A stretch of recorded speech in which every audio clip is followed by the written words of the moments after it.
Olá! Muitas vezes a gente pensa no transtorno do déficit de atenção e hiperatividade, o TDAH, como algo lá da infância, né? Mas e quando os sintomas continuam ou, sei lá, só são notados na vida adulta? Fica aquela curiosidade. Como é que se chega nesse diagnóstico mais tarde? Hoje, com base no material que a gente levantou, artigos, pesquisas, critérios médicos, vamos fazer uma análise mais a fundo de como é esse processo de diagnosticar TDAH em adultos. E olha, é bem mais complexo do que parece. Exatamente. O TDAH em adultos, embora tenha a mesma raiz neurobiológica da infância, sabe? Com aqueles sintomas clássicos de desatenção, hiperatividade, impulsividade, a forma como ele aparece pode ser diferente. Muitas vezes o que salta aos olhos são as dificuldades de organização, de gerenciar o tempo, ou até na parte de regular as emoções. Infelizmente, o subdiagnóstico ainda é muito comum. A gente estima aí, com base em algumas pesquisas, que afeta a qualidade de vida de uns 2 a 5% dos adultos. É bastante gente.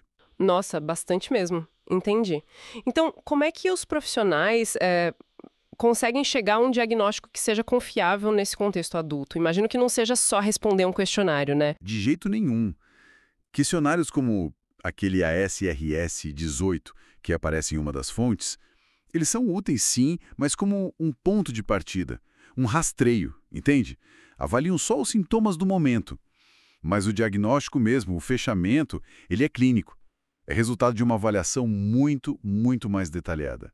Ah, então nada daqueles testes de internet, tipo, descubra se você tem TDAH em 5 minutos. Aquilo não funciona para diagnóstico. Olha, é um risco enorme confiar só nisso. É um erro comum, infelizmente. A experiência do profissional, a avaliação clínica, isso é fundamental. E também tem que fazer o que a gente chama de diagnóstico diferencial, ou seja, ver se não é outra coisa. A ansiedade generalizada, por exemplo. Hum. É a principal condição que pode confundir, porque também causa dificuldade de concentração, né? Às vezes é TDAH, às vezes é ansiedade, às vezes são os dois juntos e tem outras coisas para descartar. Problemas médicos, tipo tireoide ou até falta de sono crônica. Faz todo sentido. É quase um trabalho de detetive, então. E como é essa avaliação mais completa na prática? Como funciona? É um processo com várias etapas. O ideal é ter até uma equipe com diferentes especialistas: psiquiatra, neurologista, psicólogo, neuropsicólogo. Começa com uma avaliação clínica bem aprofundada. Entrevistas longas, sabe? Aquela anamnese detalhada para pegar toda a história da pessoa. E um ponto-chave é investigar o histórico, desde a infância. O DSM-5, que é o manual que a gente usa muito como referência, Sim, um manual diagnóstico. ele exige que alguns sintomas estivessem presentes antes dos 12 anos. Por isso que conversar com familiares, parceiros, ou até ver boletins antigos da escola pode ajudar muito. E esses manuais, tipo o DSM ou a CID-11, eles têm critérios bem específicos, né? Tem sim, bem definidos. Eles dizem que os sintomas precisam ser persistentes, sabe? E causar prejuízos claros. E não só em uma área, mas em pelo menos duas.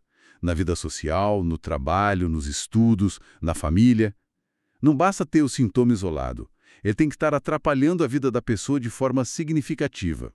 É o critério C e D lá do DSM. Ok, então a história desde a infância é chave e o impacto na vida atual também. Mas como é que se mede isso de uma forma mais, digamos, objetiva, além da conversa? Bom, além da observação clínica na entrevista, a gente usa escalas específicas para adultos. Tem algumas que focam mais nos sintomas, tipo a ETDAH-AD. Outras são ótimas para avaliar justamente esse impacto funcional que você falou. A EPF-TDAH, por exemplo, ela investiga como o TDAH afeta o trabalho, as finanças, os relacionamentos. Tem também a escala de Barkley, que foca mais nas funções executivas. Planejamento, organização, gestão do tempo, essas coisas. E falando em tempo, tem até um inventário específico para isso, o ADT. Porque essa dificuldade com a percepção do tempo, a tal miopia temporal, é bem comum no TDAH adulto. Miopia temporal. Interessante esse termo. Essa dificuldade em planejar a longo prazo, sentir a passagem do tempo e, em alguns casos, pode ser útil fazer uma avaliação neuropsicológica mais formal. Ela ajuda a mapear déficits cognitivos específicos, tipo na atenção, na memória de trabalho, e também ajuda a diferenciar o TDAH de outras condições.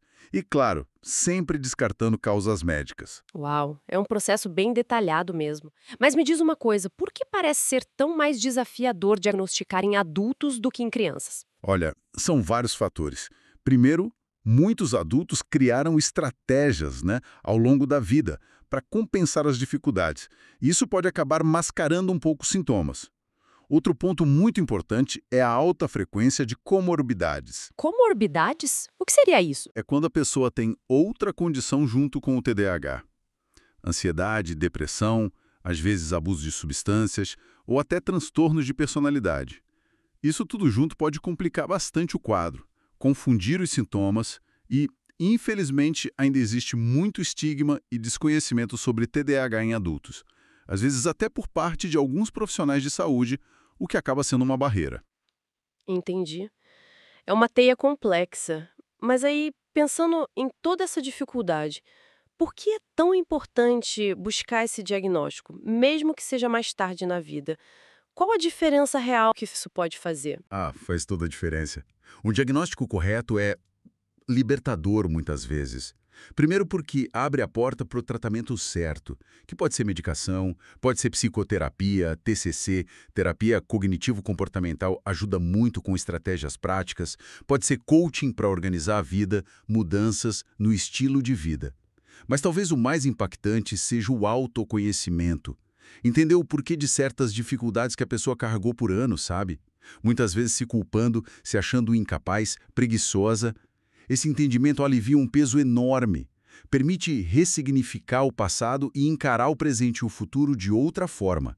Melhora a autoestima, impacta trabalho, estudo, relacionamentos, é transformador. Fica muito claro, então, que diagnosticar TDAH em adultos não é só colar uma etiqueta. É uma investigação cuidadosa que precisa de profissionais qualificados e um olhar bem atento para a história toda da pessoa, para o jeito como ela funciona no mundo. Exatamente. O objetivo final não é só dar um nome, mas é entender a pessoa de forma completa, considerando os desafios que o TDAH impõe. Sim, mas também olhando para suas forças, para o seu potencial. Isso deixa a gente com uma reflexão, né? Pensando no impacto que a falta desse diagnóstico pode ter tido ao longo de anos na vida de um adulto, na carreira que não decolou, nos relacionamentos que não deram certo, na autoestima abalada. O que será que muda dentro dessa pessoa quando ela finalmente recebe essa chave, essa compreensão sobre o próprio funcionamento, mesmo antes de começar qualquer tratamento formal? Algo para a gente pensar.